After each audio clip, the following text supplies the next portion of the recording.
ॐ गोपिका जीवनस्मरणं गोविन्द गोविन्द इति श्रीमद्भागवतमहापुराणं पञ्चमस्कन्धः प्रथमोऽध्यायः। राज उवाच प्रियव्रतो भागवत आत्मा रामः कथं मुनि गृहे रमतयन्मूलः कर्मबन्धः पराभवः न नूनं मुक्तसङ्गानां तादृशानां द्विजर्षभ गृहेष्वभिनिवेशोऽयं पुंसां भवितुमर्हति महतां खलु विप्रर्षे उत्तमश्लोकपादयोः छाया निर्वृतचित्तानां न कुटुम्बे स्पृहामतिः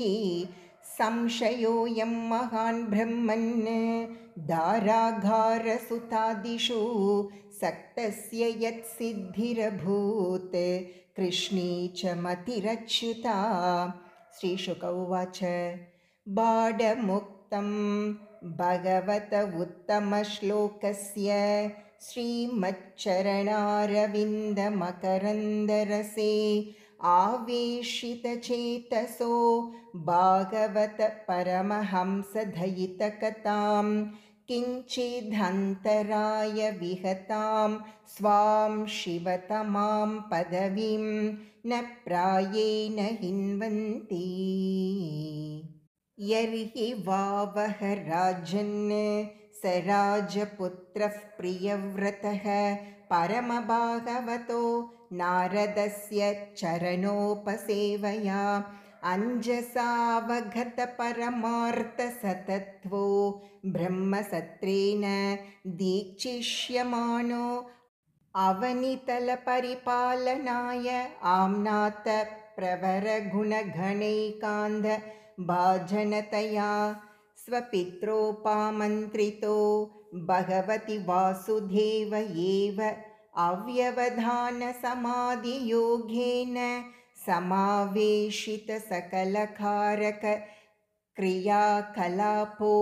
नैवाभ्यनन्दद् यद्यपि तद् अप्रत्याम्नातव्यं तदधिकरण आत्मनो अन्यस्मादसतोऽपि पराभवम् अन्वीक्षमाणः। अतः भगवान् आदिदेव एतस्य गुणविसर्गस्य परिब्रह्मणानुध्यान व्यवसितसकलजगदभिप्रायः आत्मयोनिरखिलनिगमनिजगणपरिवेष्टितः स्वभवनादवततार। स तत्र तत्र गगनतल उढुपतिरिव विमानावलिभिः अनुपदममरपरिवृढैरभिपूज्यमानः पतिपति च वरुदशः सिद्धगन्धर्वसाध्यचारणमुनिगणैर् उपगीयमानो गन्धमादनद्रोणीम् अवभासयन् उपससर्प। तत्र वा येनं देवर्षिः हंसयानेन पितरं भगवन्तं हिरण्यगर्भम् उपलभमानः सहसैवोत्थाय अर्हणेन सह पिता पुत्राभ्याम् अवहिताञ्जलिः उपतस्ते। भगवानपि भारत तदुपनीतार्हणः सूक्तवाक्येन अतितराम् उदितगुणगणावतारसुजयः प्रियव्रतम् आदिपुरुषः तं सदयहासावलोकयिति होवाच। श्रीभगवानुवाच निबोधतात्तेधं ऋतं ब्रवीमि मा सूयितुं देवमर्हस्य प्रमेयं वयं भवस्ते तत एष महर्षिः वहाम सर्वे विवशा यस्यधिष्ठं न तस्य कश्चित् तपसा विद्यया वा न योगवीर्येण मनीषया वा नैवार्थधर्मैः परतस्वतो वा कृतं विहन्तुं तनुभृद्विभूयात् भवाय नाशाय च कर्म कर्तुं शोकाय मोहाय सदा भयाय सुखाय दुःखाय च देहयोगम् अव्यक्तदिष्टं जनताङ्गदत्ते यद्वाचितन्त्यां गुणकर्मधामभिः सुदुस्तरैर्वत्स वयं सुयोजिताः सर्वे वहामो बलिमीश्वराय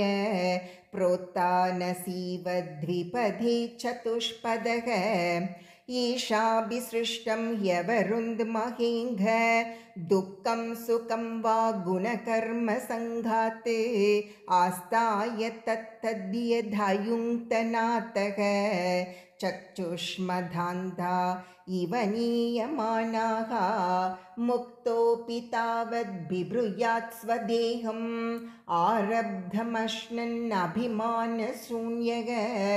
यतानुभूतं प्रतियातनिद्रः किं त्वन्यदेहाय गुणान् न वृङ्क्ते भयं प्रमत्तस्य वनेष्वपि स्याद् यतः सास्ते सह षट्सपत्नः जितेन्द्रियस्यात्मरतेर्बुधस्य गृहाश्रमः किं नु करोत्यवध्यम् यः षट्सपत्नान् विजिगीषमानो गृहेषु निर्विश्य यतेत पूर्वम् अत्येति दुर्गाश्रित ऊर्जितारीन् क्षीणेषु कामं विचरेद् विपश्चित् त्वं त्वब्जनाभाङ्घ्रिसरोजकोश दुर्गाश्रितो निर्जितषट्सपत्नः भुङ्क्ष्वेह भोगान् पुरुषातिदिष्टान् विमुक्तसङ्गः प्रकृतिं भजस्व। श्रीशुक उवाच इति समभिहितो महाभागवतो भगवतः त्रिभुवनकुरोः अनुशासनमात्मनो लघुतया अवनतशिरोधरो भाडम् इति स बहुमानम् उवाह। भगवानपि मनुना यतावदुपकल्पितापचितिः प्रियव्रतनारदयोः अविषममभिसमीक्षमानयोः आत्मसमवस्थानम् अवाङ्मनसं क्षयम् अव्यवहृतं प्रवृत्तयन्नगमत् मनुरपि परेणैवं प्रतिसन्धितमनोरथः सुरर्षिवरानुमतेन आत्मजम् अखिलधरामण्डलस्थितिगुप्तये आस्थाप्य स्वयमतिविषमविषयविषजलाशयाशाय उपरराम इतिह वाव स जगतीपतिः ईश्वरेच्छयाधिनिवेशित कर्माधिकारो अखिलजगद्बन्धत्वंसन परानुभावस्य भगवतादिपुरुषस्य अङ्घ्रियुगलानवरतध्यानानुभावेन परिरन्दितकषायाशयो अवधातोऽपि मानवर्धनो महतां महीतलमनुशशास अथ च दुहितरं प्रजापतेर्विश्वकर्मण उपयेमे बर्हिष्मतीं नाम तस्यामुहवाव आत्मजान् आत्मसमानशीलगुण कर्मरूपवीर्योधारान् दश भावयां बभूव कन्यां च यवीयसीम् ऊर्जस्वतीं नाम आग्नेत्रयिद्मजिह्व यज्ञबाहुमहावीर हिरण्यरेतो कृतपृष्ठसवन मेधातिथि वीतिहोत्रकवय इति सर्व एवाग्निनामानः ये तेषां कविर्महावीरः सवन इति त्रय आसन् ऊर्ध्वरेतसः त आत्मविद्यायाम् अर्भभावादारभ्य कृतपरिचयाः पारमहंस्यम् एव आश्रमम् अभजन् तस्मिन् नूह वा उपशमशीलाः परमर्षयः सकलजीवनिकायावासस्य भगवतो वासुदेवस्य भीतानां शरणभूतस्य श्रीमच्चरणारविन्दाविरतस्मरणा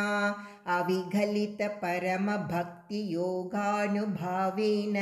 परिभावितान्तर्हृदयादिगते भगवति सर्वेषां भूतानाम् आत्मभूते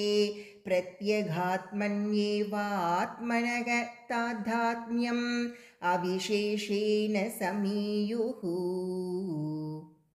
अन्यस्यामपि जायायां त्रयः पुत्रा आसन् उत्तमस्तामसो रैवत इति मन्वन्तराधिपतयः एवम् उपशमायनेषु स्वतनयेषु अत जहति पतिः जहतीमर्बुदान् एकादश परिवत्सराणाम् अव्याहता किल पुरुषकारसारसंवृत दोर्दण्डयुगला पीडित मौर्वीगुणस्तनितविरमितधर्मप्रतिपक्षो बर्हिष्मध्याः चाणुदिनं येधमानप्रमोदप्रसरन यौशिन्यव्रीडा प्रमुषितहासावलोक रुचिरक्ष्वेल्यादिभिः पराभूयमानविवेक इव अनवबुध्यमान इव महामना बुभुजी यावदवभासयति सुरगिरिमनुपरिक्रामन् भगवानादित्यो वसुधातलमर्धेनैव प्रतपति अर्धेन अवच्छादयति तथा हि भगवान् उद्भासनोपचित आतिपुरुषप्रभावः तदनभिनन्दन् समजवेन रतेन ज्योतिर्मयेन रजनीमपि दिनं करिष्यामीति सप्तकृत्वः तरणिमनुपर्यक्रामध द्वितीय इव पतङ्गः ये वावूह तद्रथचरणनेमिकृतपरिघाताः ते सप्त सिन्धव आसन् यत एव कृताः सप्त भुवो द्वीपाः जम्बुप्लक्ष शाल्मली कुश क्रौञ्च शाकपुष्कर संज्ञाः तेषां परिमाणं पूर्वस्माद् उत्तरो यथा संख्यं द्विगुणमानेन बहिः समन्तत उपक्लिप्ताः क्षारोदेक्षूरसोध सुरोदकृतोध क्षीरोदधतिमण्डोध शुद्धोधाः सप्तजलदयः सप्तद्वीपपरिका इव अभ्यन्तरद्वीपसमाना एकैकस्येन यथानुपूर्वं सप्तस्वपि बहिर्द्वीपेषु पृथक् परित उपकल्पिताः तेषु जम्बादिषु बर्हिष्मतीपतिः अनुवृत्तानात्मजान् आग्नेद्रेयिद्मजिह्व यज्ञबाहु हिरण्यरेतो घृत पृष्ठमेधातिथि वीतिहोत्रसंज्ञान् यथा सङ्ख्येन एकैकस्मिन् एकमेवाधिपतिं विदधे दुहितरं च ऊर्जस्वतीं नाम उशनीस प्रायच्छद् यस्मासीद् देवयानी नाम काव्यसुता नैवं विदः पुरुषकार उरुक्रमस्य पुंसां तदङ्घ्रिरजसा जितषड्गुणानां चित्रं विधूरविगतः सकृतादाधीत यन्नामधेयमधुना स जगादिबन्धम् स एवम् अपरिमितबलपराक्रम एकदधातुदेवर्षिचरणानुशयन अनुपतितगुणविसर्गसंसर्गेण अनिर्वृतम् इव आत्मानं मन्यमान आत्मनिर्वेद इदमाह अहो असाध्वनुष्ठितं यदाभिनिवेशितोऽहम् इन्द्रियैराविद्यारचितविषम विषयान्धकूपे तदलम् अलम् अमुष्या वनिताया विनोदमृगं मां दिग्दिग्इति गर्हयाञ्चकार परेधवथा प्रसादादिगता आत्मप्रत्यवमर्शेन अनुप्रवृत्तेभ्यः पुत्रेभ्यः इमां यथाधायं विभज्य भुक्तभोगां च महिषीं मृतकम् इव सह महाविभूतिम् अपहाय स्वयं निहितनिर्वेदो हृदि गृहीत हरिविहारानुभावो भगवतो नारदस्य पदवीं पुनरेवानुससार तस्य वा एते श्लोकाः प्रियव्रतकृतं कर्म को नु कुर्याद् विनीश्वरं यो निम्नैः अकरोत् छायां घ्नन् सप्तवारिधीन् भूसंस्थानं कृतं येन सरिद्गिरिवनादिभिः